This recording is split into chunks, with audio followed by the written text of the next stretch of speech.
নবী করিম এক নম্বরে বললেন আল্লাহ না'বুদু ইল্লাল্লাহ, দুই নম্বরে ওয়ালা নুশরিকা বিহি শাইআ, আল্লাহর ইবাদত করব আর কারো নয়। দুই নম্বরে আল্লাহর ইবাদত করব, পাশাপাশি অন্য কাউরে শরীক করা যাবে না। মক্কার কাফেররা আল্লাহর সঙ্গে অন্য কাউরে শরীক করত, আল্লাহকেও মানত আবার অন্যজনকেও মানত, লাত উজ্জাকে মানত। এই জন্য আল্লাহ পাক বলেন আফারাআইতুমুল লাতা ওয়াল উজ্জা ওয়া মানাতাস সালিসাতাল উখরা, এরা পূজা করত আল্লাহ পাক রব্বুল আলামিন। এই কারণে বলেন এক নম্বরে আল্লাহর ইবাদত করবা, দুই নম্বরে আল্লাহ ছাড়া অন্য কাউকে শরীক করা যাবে না। তিন নম্বর ওয়ালা ইয়াত্তাখিযা বা'দুনা বা'দান আরবাবাম মিন দুনিল্লাহ, আল্লাহ ছাড়া নেতা হিসাবে প্রতিপালক হিসাবে কাউকে মানা যাবে না। বর্তমানে আমাদের দেশের মানুষদের অবস্থা এমন, রাজনৈতিক নেতাকে যারে মানে এই নেতার পা ছুঁয়ে সালাম কেন পার চাটতেও দ্বিধা করে না, কিন্তু আল্লাহর বিরুদ্ধে যারা আগায়, ইসলামের বিরুদ্ধে যারা আগায়, এদের ব্যাপারে এই সমস্ত মানুষদের কিঞ্চিত পরিমাণে ভূমিকা নাই। আর নেতা ও যা বলবে হ্যাঁ স্যার স্যার ঠিক আছে ঠিক আছে ঠিক আছে, এত পা চাটা গোলামি করে এরা, পা চাটতে চাটতে কই চলে যায়। মনে রাখবেন আল্লাহ পাক এমন একজন বন্ধু, আপনি একজন নেতাকে ততক্ষণ পর্যন্ত মানবেন যতক্ষণ সে আপনার মালিকরে মানে। যদি দেখেন কোন নেতা ইসলামের বিরুদ্ধে যায়, রাসূলের সুন্নাহর বিরুদ্ধে যায়, আপনি লাঠি দিয়ে চলে এসে বলবেন এমন নেতার দরকার নাই যে নেতা ইসলাম পছন্দ করে না। আর যদি দেখেন নেতা ইসলাম পছন্দ করে বা সাপোর্ট করেন, কারণ জমিনে একজন নেতা বলেন, একজন ব্যবসায়ী বলেন, একজন মুনিব বলেন, যাই হোক না কেন, স্বার্থ যতক্ষণ আছে আপনাকে দেখবে, কিন্তু মালিক স্বার্থ ছাড়াই বান্দাকে মহব্বত করে বিদায় এত নাফরমানি করার পরেও তিন বেলা খাবার খাওয়ায়, নাহলে তো খাবার বন্ধ করে দিত। মাদ্রাসায় টাইম মতো না আসলে ছাত্র জামানায় দরখাস্ত দিয়া খানা মঞ্জুর করা লাগতো। তা আল্লাহ পাক তো চাইলে খানা বন্ধ করতে পারতো, পারতো কিনা? যে আমার নাফরমানি করস, নামাজ পড়লি না, 5 ওয়াক্তের জায়গায় 1 ওয়াক্ত ফজর পড়স নাই, তো সকালের খাবার বন্ধ। কি করতেন আপনি? কবেন সামনে তো খাবার আছে, খাই ফেলতাম। যদি আল্লাহ পাক জবান জিহ্বারে সোজা করে দিত, চাবাইতে পারবি না। কি করার ছিল? ছিল কিছু করার? আল্লাহ পাক তো করেন নাই।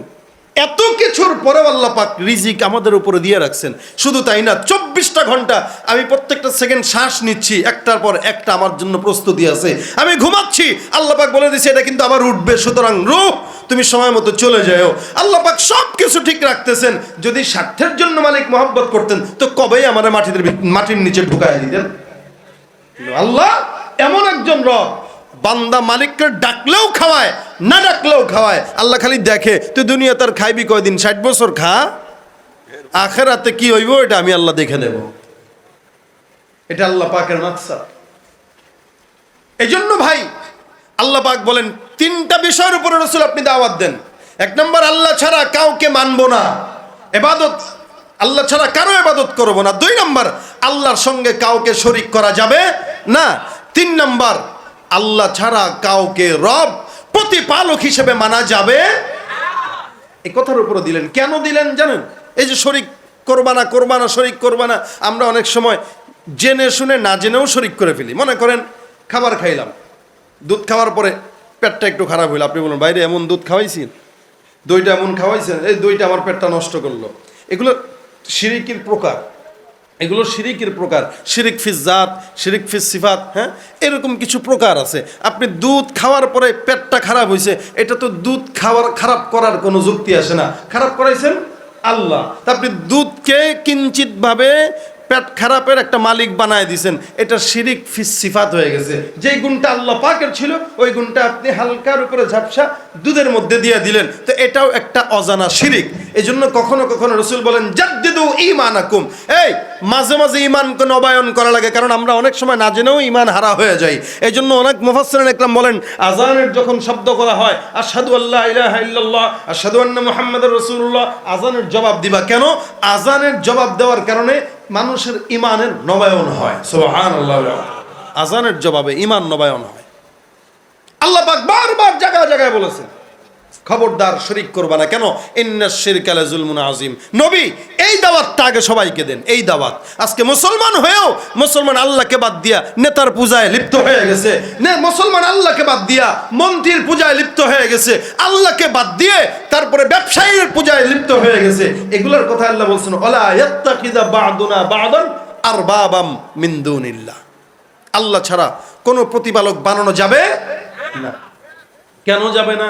যাদেরকে বানাইতেছেন এদের কি অবস্থা? আল্লাহ পাক একটা উদাহরণ দিয়া বলেন, ইয়া আইয়ুহান নাসু দুরিবা মাসালুন ফাসতামিউ লাহ ইন্নাল্লাযীনা তাদউনা মিন দুনিল্লাহি লা ইয়াখলুকু যুবাবান ওয়ালাউ ইজতামাউ লাহ ওয়া ইয়াসলুবুহুমুদ যুবাবু শাইআন লা ইস্তানকিযুহু মিন দুআফাত তালিব ওয়াল মাতলুব।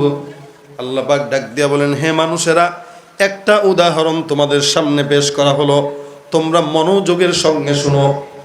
ইয়া আইয়ুহান নাস, হে মানুষেরা, দুরিবা মাসালুন ফাসতামিউ লা, তোমাদের সামনে উদাহরণ পেশ করা হয়, মনোযোগের সঙ্গে শুনো।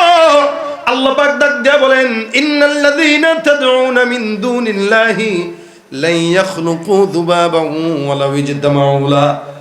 আল্লাহ বলেন, যে সমস্ত মানুষরা, তোমরা যারা অন্যদের পূজা করো, আল্লাহ ছাড়া মূর্তির পূজা করো, সূর্যের পূজা করো অথবা অন্যের পূজা করো, তোমরা আল্লাহকে ব্যতি রেখে সমস্ত মূর্তিগুলোরে ডাক দাও আর এদেরকে বলো একটা মাছি বানানোর জন্য। আল্লাহ পাক বলেন, কশ্চিন কালেও আল্লাহ ছাড়া সব মূর্তিগুলো মিলে একটা মাছি বানানোর ক্ষমতা নাই, ঠিক কিনা? এটা আল্লাহ পাক বলতেছেন, এটা উদাহরণ দিতেছে। এই তোমাদেরকে উদাহরণ দিই, তোমরা একটু ডাকো তো দেখি একটা মাছি বানাইতে পারে কিনা। কি বলেন? রবট তো বানাইতেছে না? রবট, প্লাস্টিক, ব্যাটারি যতক্ষণ আছে ভিতরে ততক্ষণ কথা বলবে, তারে গন্ডগোল তো বা শেষ, কথা উল্টো পাল্টা হয়ে যাবে।